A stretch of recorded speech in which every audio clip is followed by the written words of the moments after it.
एक बार एक बहुत ही दुखी व्यक्ति एक बौद्ध भिक्षु के पास आकर कहता है, मैं अपने जीवन से बहुत दुखी हूँ। मैं अपनी पत्नी, अपने बच्चों और अपने परिवार को भी खुश नहीं रख सकता। मैं स्वयं के लिए भी कुछ नहीं कर पा रहा। कभी कभी तो मुझे अपने जीवन को समाप्त कर लेने के भी विचार आते हैं। आप इतने ज्ञानी हैं, इतनी साधनाएं करते हैं, क्या आप मुझे कोई ऐसा रास्ता बता सकते हैं जिस पर चलकर मैं अपने बुरे हालातों से बाहर आ सकूं? मेरा बहुत बुरा समय चल रहा है। 2 वक्त के खाने का इंतजाम करना भी मेरे लिए मुश्किल होता जा रहा है। अब आप ही बताइए कि इतने कठिन समय में मैं आखिर जिंदा रहूं भी तो किस उम्मीद में रहूं? कैसे अपने परिवार को खुश रखूं? आपसे विनती है कि कोई साधारण सा तरीका बताने की कृपा करें ताकि मैं आसानी से समझ सकूं, क्योंकि मैं बहुत पढ़ा लिखा, बुद्धिमान और ज्ञानी नहीं हूं। अगर आप बड़ी बड़ी ज्ञान की बातें करेंगे तो शायद मैं कभी उन्हें समझ भी नहीं पाऊंगा। ये सुनकर बौद्ध भिक्षु ने मुस्कुराते हुए कहा, तुम एक काम कर सकते हो। फिर बौद्ध भिक्षु ने सामने की ओर इशारा करते हुए कहा कि उस ऊंची पहाड़ी पर एक बौद्ध मठ है और उस मठ के पास चींटियों का एक घर है जहां पर लाखों चींटियां रहती हैं। तुम्हें सुनने में बड़ा अजीब लगेगा, लेकिन वो चींटियां उस मठ की जमीन को बहुत खराब कर देती हैं। आसपास के मिट्टी की उपजाऊ क्षमता को खत्म कर देती हैं, जिस वजह से वहां आसपास कोई भी पेड़ या घास पनप नहीं पाते हैं। तुम पहले मेरा एक काम करो, उसके बाद मैं तुम्हें तुम्हारे सारे सवालों का जवाब दूंगा। तुम अगले 7 दिनों तक रोज उस पहाड़ी पर जाओ और उन चींटियों के घर को तहस नहस कर दो, उसे तोड़ दो। जब भी तुम्हें मठ के आसपास चींटियों का कोई घर दिखे तो उसे उसी समय तहस नहस कर दो। लेकिन याद रहे, घर को तोड़ने के दौरान कोई भी चींटी मरनी नहीं चाहिए। बौद्ध भिक्षु की इन बातों को समझने का प्रयास करते हुए वह आदमी वहां से चला गया। शायद उसे कुछ समझ नहीं आ रहा था कि बौद्ध भिक्षु उससे ऐसा क्यों करवा रहे हैं। वो मन ही मन सोचता जा रहा था कि बौद्ध भिक्षु तो उन चींटियों पर अन्याय कर रहे हैं, उनका घर तोड़वा रहे हैं, उनका नुकसान करवा रहे हैं। आखिर कौन महात्मा ऐसा तुच्छ कार्य करेगा? लेकिन फिर भी वह बौद्ध भिक्षु की बातों को मानते हुए अगले दिन से ही पहाड़ी पर जाना शुरू कर देता है। जब वह पहले दिन पहाड़ी पर पहुंचा तो उसने देखा कि बहुत सारी चींटियां अपना भोजन जुटाने में लगी हुई हैं। सारी चींटियां एक कतार से चल रही हैं और अनाज के छोटे छोटे कण उठाकर अपने घर में इकट्ठा करती जा रही हैं। यह देखकर पहले तो उस व्यक्ति का मन कमजोर पड़ गया। उसने सोचा कि ये इतना कड़ा परिश्रम करके अपने लिए घर में भोजन इकट्ठा कर रही हैं, और अगर मैं इनके घर को तबाह कर दूंगा तो इन्हें कितना बुरा लगेगा। लेकिन फिर उसने बौद्ध भिक्षु की बातों को याद करते हुए चींटियों के घर को तोड़ना शुरू कर दिया। जल्द ही चींटियों में हाहाकार मच गया। वो जान बचाकर इधर उधर भागने लगी। अभी तक जो एक कतार से चल रही थी वो बिखर गई और इधर उधर भागने लगी। थोड़ी देर में घर टूट गया और सारी चींटियां अपनी जान बचाने के लिए इधर उधर जाकर छुप चुकी थी। ये करने के बाद वो व्यक्ति बड़े दुखी मन से वापस अपने घर लौट आया। उसका मन अशांत था, दुखी था और पश्चाताप से भरा हुआ था। फिर उसने रात में अपने बिस्तर पर लेटे लेटे ही सोचा कि अब तो उन चींटियों का घर बर्बाद हो चुका है, अब वहां वापस जाने से क्या फायदा होगा। महात्मा जी ने मुझे चींटियों का घर तहस नहस करने के लिए कहा था, जो कि मैं कर चुका हूँ। लेकिन फिर कुछ सोचकर उसने अगले दिन वापस पहाड़ी पर जाने का निश्चय किया और सुबह होते ही वह उसी पहाड़ी पर पहुंच जाता है। पहाड़ी पर पहुंचते ही वह उसी जगह पर जाता है जहां एक दिन पहले उसने चींटियों के घर को बर्बाद किया था। लेकिन वह यह देखकर चौंक जाता है कि चींटियों ने फिर से अपना घर उसी जगह पर बना लिया था और अब वो फिर से अपने घर के लिए सामान इकट्ठा करने के काम में लगी हुई थी। यह देखकर उस व्यक्ति ने मन ही मन सोचा कि यह चींटियां कितनी मूर्ख हैं। कल ही इनका घर इसी जगह पर बर्बाद किया गया था और उन्होंने उसी जगह पर फिर अपना नया घर बना लिया। यह सोचकर वह आदमी हंसने लगा। लेकिन फिर से महात्मा की बातों को याद करते हुए उसने दोबारा उन चींटियों के घर को तबाह करना शुरू कर दिया। फिर से उन चींटियों के झुंड में हाहाकार मच गया और वो सभी जान बचाकर इधर उधर भागने लगी। देखते ही देखते उनका घर फिर से बर्बाद हो चुका था और वह व्यक्ति थोड़ा संतोष के भाव से कि इस बार तो मैंने अच्छे से इनके घर को तबाह कर दिया है, अब तो ये चींटियां यहाँ अपना घर बना ही नहीं पाएंगी। इसीलिए जाने से पहले उसने उस घर पर ठंडा पानी भी डाल दिया ताकि चींटियां उस जगह अपना घर ना बना सकें। और इस तरह अपना कार्य पूरा करके वह व्यक्ति वापस अपने घर आ गया। आज रात बिस्तर में लेटे लेटे वह व्यक्ति फिर से यही सोच रहा था कि क्या महात्मा ये सही काम करवा रहे हैं?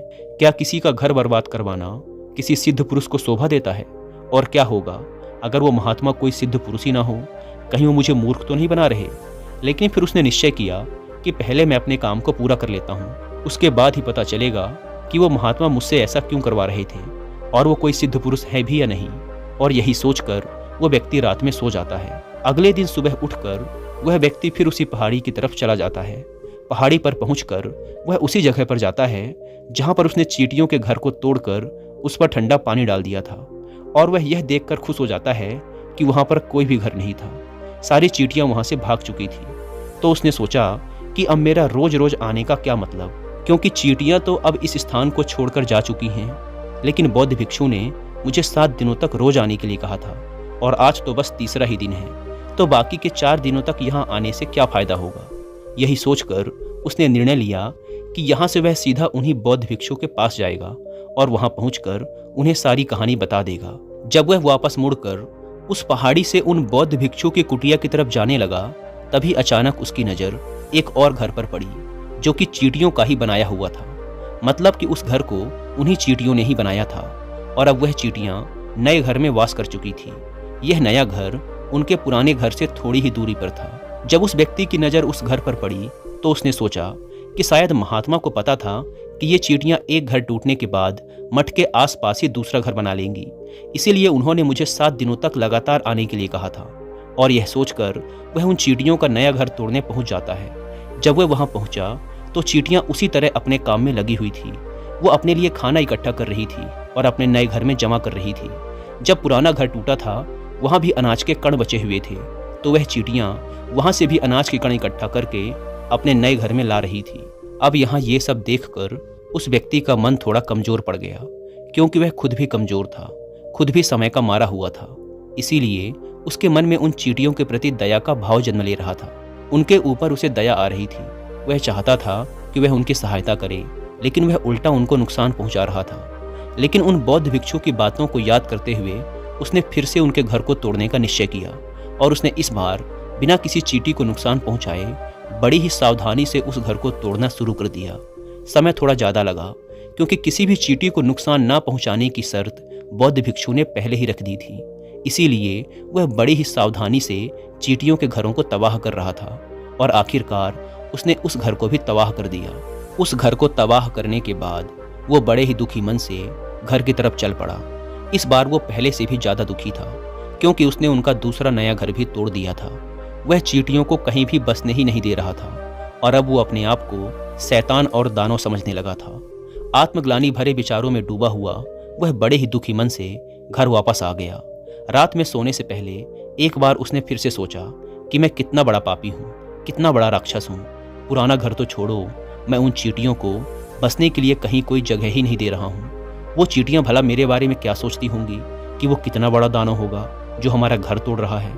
लेकिन बौद्ध भिक्षु की बातों को याद करके उसने अगले दिन फिर उसी पहाड़ी पर जाने का निश्चय किया और सुबह होते ही वह उस पहाड़ी पर पहुंच गया। वह यह देखकर फिर से आश्चर्यचकित रह गया कि चींटियों ने फिर से एक नई जगह पर अपना घर बना लिया है।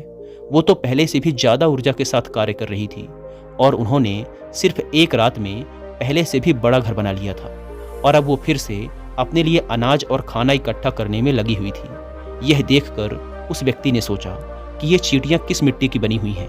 मैं इन्हें बार बार यहाँ से भगाने की कोशिश कर रहा हूँ, लेकिन ये बार बार यहीं पर ही अपना घर बना लेती हैं। क्या इनको पता नहीं है कि मैं इन्हें कभी भी यहाँ बसने नहीं दूंगा? ये चींटी है, आकार में इतनी छोटी है, लेकिन ये फिर भी मुझसे हार नहीं मान रही। बड़े आश्चर्य की बात है। और इस बार उसने क्रोध में आकर उस घर को तहस नहस करना शुरू कर दिया। लेकिन इस बार तहस नहस करते समय कुछ चींटियां वहीं पर मर गई, उसके पैरों तले कुचल दी गई। घर को बर्बाद करने के बाद जब वह अपने अहंकार और गुस्से से बाहर आया तो उसने देखा कि गुस्से में उसने चींटियों को कितना ज़्यादा नुकसान पहुंचा दिया है। यह देख उसका मन आत्मग्लानि और पश्चाताप से भर गया और वह रोता हुआ अपने घर की तरफ चल पड़ा। रात में सोते समय उसने सोचा कि मैं उन चींटियों पर कुछ ज़्यादा ही अत्याचार कर रहा हूँ, अब इससे ज़्यादा अत्याचार मैं नहीं कर पाऊंगा। और यही सोचकर वह अगले दिन उन चींटियों के लिए अपने घर से कुछ आटा लेकर उसी पहाड़ी पर पहुंच जाता है। आज उसके मन में उन चींटियों के प्रति करुणा का भाव था, दया का भाव था। आज वह उनकी मदद करना चाहता था। और जब वह उस स्थान पर पहुंचा तो देखा कि चींटियां फिर से अपने नए घर को बनाने में जुटी हुई थी। उसने बड़े ही दया भाव के साथ उन चींटियों को अपने घर से लाया हुआ आटा खिलाया। अगले 7 दिन पूरा होने तक वो व्यक्ति ऐसा ही करता रहा। वह रोज सुबह उस पहाड़ी पर जाता और उन चींटियों को अपने हाथों से आटा खिलाता। 7 दिन पूरे होने के बाद वह व्यक्ति उन बौद्ध भिक्षु के पास जाकर हाथ जोड़कर कहता है कि हे महात्मा जी, मुझे माफ़ कर देना। मैंने उन चींटियों का घर तबाह करने की बहुत कोशिश की। मैंने उनका घर तोड़ा भी, एक बार नहीं 4 बार मैंने उनका घर तबाह किया, लेकिन उसके बाद मैं हिम्मत नहीं कर पाया, उनके घर को नहीं तोड़ पाया। मैं जानता हूँ कि मैंने आपका कार्य पूरा नहीं किया और इस वजह से आप मुझे वो तरीका भी नहीं बताएंगे जो मुझे मेरे बुरे समय से बाहर निकाल सकता था। लेकिन मुझे इसका कोई दुख नहीं है, क्योंकि मुझे लगता है कि मैंने जो किया एकदम सही किया। इसीलिए मैं आपसे आज्ञा लेकर वापस जा रहा हूँ। कृपया मुझे अपने घर जाने की आज्ञा दीजिए। उस व्यक्ति की ये बातें सुनकर बौद्ध भिक्षु ने मुस्कुराते हुए कहा कि ठहरो, कहाँ जा रहे हो? जलपान तो करते जाओ। और यह कहकर बौद्ध भिक्षु उस व्यक्ति के लिए पानी और थोड़ा खाने के लिए लेकर आते हैं। जलपान कराने के बाद बौद्ध भिक्षु उस व्यक्ति से पूछते हैं कि तुम मुझे बताओ, आखिर तुम उन चींटियों का घर तबाह क्यों नहीं कर सके? वो चींटियां तो छोटी थी और तुम उनके सामने इतने विशालकाय थे, फिर भी तुम उन छोटी छोटी चींटियों का घर तबाह नहीं कर पाए। कहाँ है तुम्हारी शक्ति? कहाँ है तुम्हारा बाहुबल? इस प्रश्न का उत्तर देते हुए उस व्यक्ति ने कहा कि हे महात्मा, मैंने उन चींटियों का घर तबाह कर दिया था, बार बार किया था। एक बार तो क्रोध में आकर मैंने उन चींटियों को भी चोट पहुंचा दी थी, लेकिन जिस दिन मैंने उनको चोट पहुंचाई उसी दिन मुझे लगा कि आखिर मैं इन बेजुबानों को क्यों नुकसान पहुंचा रहा हूं, क्यों इतनी क्षति पहुंचा रहा हूं। और उसी दिन से मैंने उनको नुकसान पहुंचाने की बजाय उनकी मदद करनी शुरू कर दी। यह सुनकर उन बौद्ध भिक्षु ने कहा कि यही तो सीखने की बात है। एक छोटी सी चींटी हमें जीवन का बहुत बड़ा संदेश दे जाती है। मैंने तुम्हें उन चींटियों का घर तबाह करने के लिए नहीं भेजा था, मैंने तुम्हें भेजा था ताकि तुम उन चींटियों से कुछ सीख ले सको। तुम्हें उन चींटियों से क्या सीखने को मिला? क्या तुम मुझे बता सकते हो?